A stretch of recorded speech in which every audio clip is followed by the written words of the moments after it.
We're carefully considering other people that will be sued also, and some of Ryan it will come Reynolds? as a surprise. Ryan Reynolds, for sure.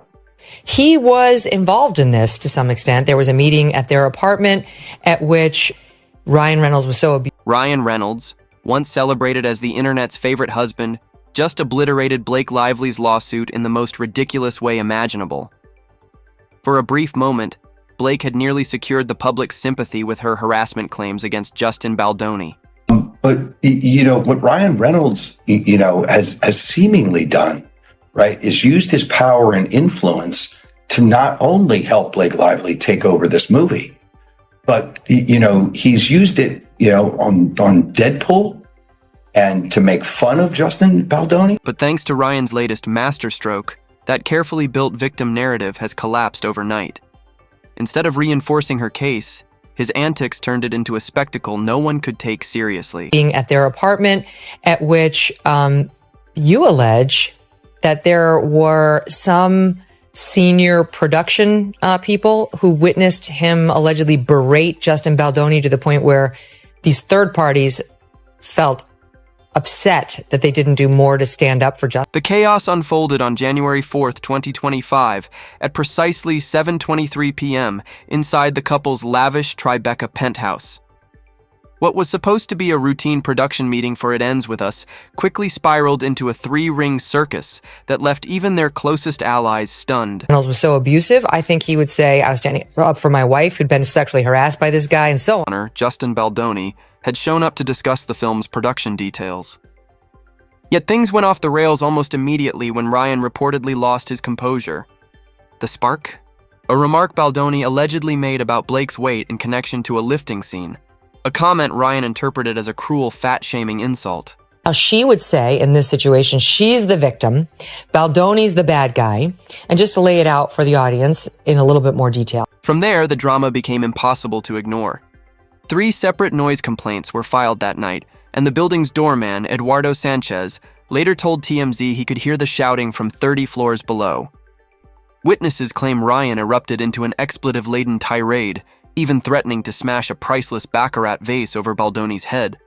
He does talk about Ryan yelling at him as well. Ryan doesn't look great in this, but I can only assume Ryan's believing what he's hearing from Blake. And he's trying to defend his wife. He feels like his wife's being harassed. Blake was forced to physically restrain Ryan before the scene escalated into something far worse. Witnesses say his face turned such a dangerous shade of red that Blake's assistant was instructed to call a cardiologist. This wasn't just a heated argument. It was a full-scale meltdown that had everyone in the room on edge. She's claiming is that even though she was a much bigger star than Justin Baldoni, who I never heard of before this lawsuit, she's the much bigger star, and she's married to an even bigger star than she is, Ryan Reynolds, that she came in and onto this project and started to get harassed and mistreated by Justin and some others. But the true bombshells emerged afterward. Justin Baldoni didn't simply walk away. He retaliated with a lawsuit that dragged every sordid detail into the open. According to his legal team, Ryan's tirade raged on for a staggering 37 minutes, laced with insults like talented hack and discount John. As you'll hear in the voice note, as you'll see in the evidence, she had Justin sitting in a basement in his own movie with his friends and family during the premiere of the movie, which should have been the biggest night of his career. And Baldoni came armed with proof. A 22-minute audio recording, captured on his Apple Watch, allegedly documents the chaos. The tape is said to include 147 swear words, 39 threats, and one career-ending line from Ryan himself. "I don't care if you didn't actually harass Blake. We need this story to stick so we can gain more control over the film."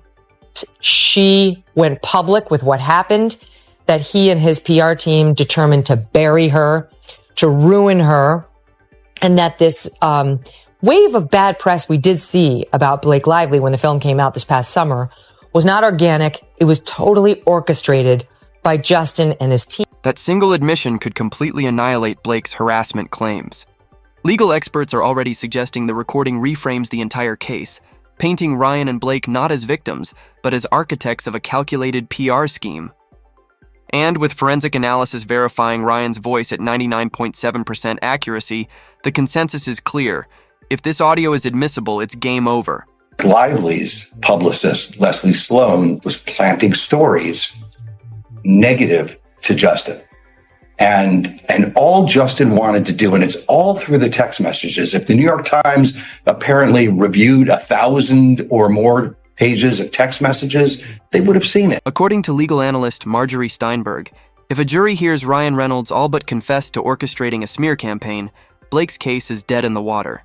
Forget harassment allegations.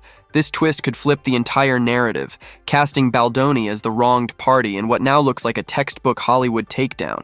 Justin never wanted to hurt her, never wanted to be negative to her. He wanted to protect the film, he wanted to protect himself, and he wanted to protect her from making negative allegations about him that were made up. And the tape isn't the only weapon in Baldoni's arsenal. His lawsuit piles on even more scandal, alleging that Reynolds became so unhinged during the confrontation, he literally ripped Baldoni's shirt in a bizarre, rage-fueled Hulk moment. The image of Reynolds shredding fabric out of fury paints him as a man whose professionalism not only cracked, it may never have existed in the first place. Baldoni's legal team is hammering this detail, making it clear they won't let Lively and Reynolds hide behind a victim narrative. When Blake has started this saying that she has all these instances of harassment, and we're seeing them allegedly have video evidence that she's not accurate in what she said. And at that point, I fast forward in my brain to a potential jury trial, and I don't think the jury is going to respond well to that. With evidence this damning, experts are already questioning whether Blake's lawsuit can survive another month. And with whispers of even more bombshells coming from Baldoni's camp, the stakes only grow higher. For now, one thing is certain. This legal circus is nowhere near its finale. The drama is just beginning to peak. She says one thing happened, then they look at a video clip that proves that that's not what happened. I mean, it doesn't look good. And in high-profile battles like this, public sympathy often decides the war. For Blake, that crucial advantage has completely evaporated.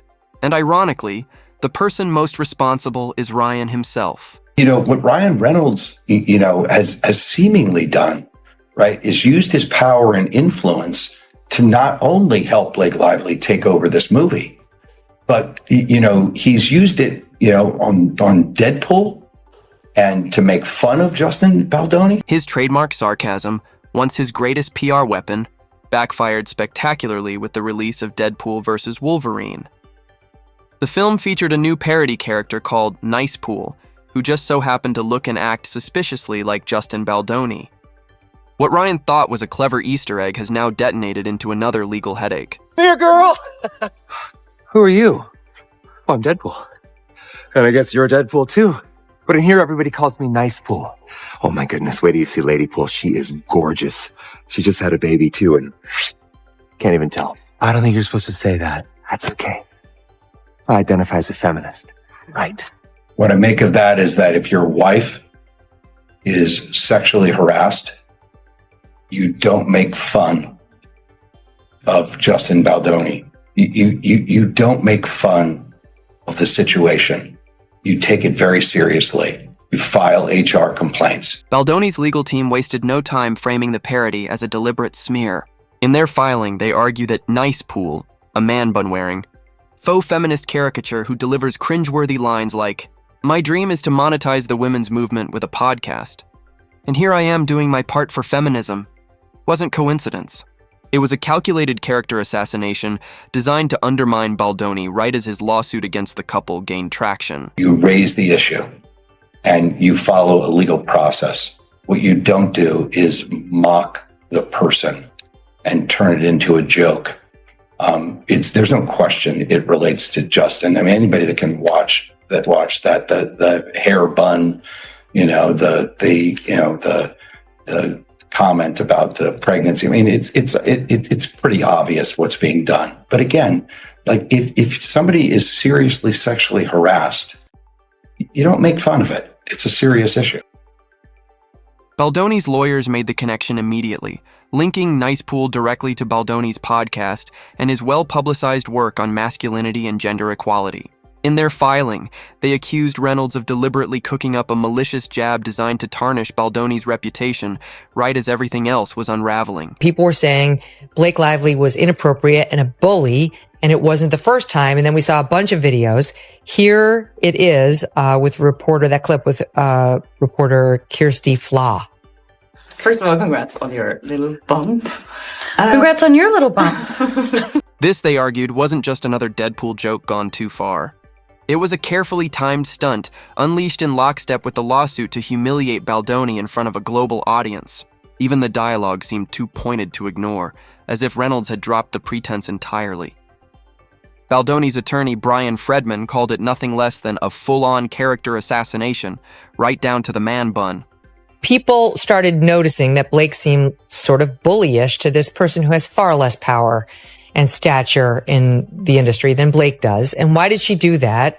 When a woman's 8 months pregnant, it is not abnormal to acknowledge it in an interview in a fun way, but she didn't seem to take well. For now, Baldoni has chosen silence, an approach that, depending on who you ask, either screams guilt or reflects his usual let the work speak for itself philosophy. Meanwhile, social media is at war, with hashtags like #Team Reynolds and Justice for Baldoni keeping the feud on trending charts non-stop. Love it or hate it, the Deadpool parody has injected a new level of chaos into an already volatile Hollywood showdown. Absolutely no connection to Justin Baldoni or these PR agents that we've been discussing. And is that basically your point? That would you say the vast majority, most, all of the negative press generated about Blake in the summer did not actually originate with this PR team? The legal crossfire between Justin Baldoni and Hollywood's once golden duo, Blake Lively and Ryan Reynolds, has now ripped the lid off what many are calling a full-blown manipulation circus. Baldoni's countersuit doesn't pull punches, accusing the couple of waging a ruthless smear campaign engineered to bulldoze him both personally and professionally, while still polishing their golden couple glow. Later get into the timeline of how the movie came to be with Justin through his production company. Wayfarer got their hands on the book It Ends With Us and acquired the rights to make the film. Blake was cast in late 2022 and was granted an executive producer credit. She had requested to be a producer. At the heart of it are allegations that Blake attempted to wrest creative control of It Ends With Us straight out of Baldoni's hands. The suit claims she didn't merely suggest edits. She allegedly rewrote entire scenes, including the now infamous rooftop sequence that was meant to stay faithful to Colleen Hoover's original novel. Everything was smooth sailing and that they had positive interactions and text messages, but that quickly changed because Blake wanted to insert herself into the production process and try to take over as many roles as she could. It got messier when Blake bragged on a red carpet that Ryan helped write the sequence during the WGA strike, a claim that raised legal eyebrows across Hollywood. Strike rules exist for a reason, and this revelation could spell serious trouble for the film's production. During these events, Baldoni approached Lively in her trailer to discuss necessary wardrobe adjustments and resetting their relationship to assert his role as director and his need to have approval over her wardrobe. The conversation, while professional, took considerable time and was later grossly misrepresented in Lively's CRD complaint, which falsely characterized the exchange as a lengthy outburst that delayed filming and caused the crew to wait for hours while Baldoni cried in Lively's dressing room. Baldoni's team isn't accepting the creative differences excuse either. They've labeled Blake's behavior a hostile takeover, allegedly reinforced by Ryan's Hollywood muscle. Court filings even include frustrated emails from producers, one of whom wrote that Blake's changes were completely altering the tone of the movie, while Baldoni's input was effectively ignored. The conversation did not take hours, and any length of time it took was not because Baldoni cried for hours. In truth, rather than take heed of the concerns of the film's distributor and director, Lively took this time to, among other things, suggest to Baldoni that he was being gaslit by Sony. And the spotlight isn't just on Blake. Ryan's alleged role in the behind-the-scenes drama is now under heavy scrutiny. Court documents claim he leveraged his connections to shield Blake and push her vision, while actively undermining Baldoni's credibility. One leaked text from Ryan to Blake allegedly encouraged her to lean into the narrative, a phrase many experts say sounds dangerously close to keep spinning the story.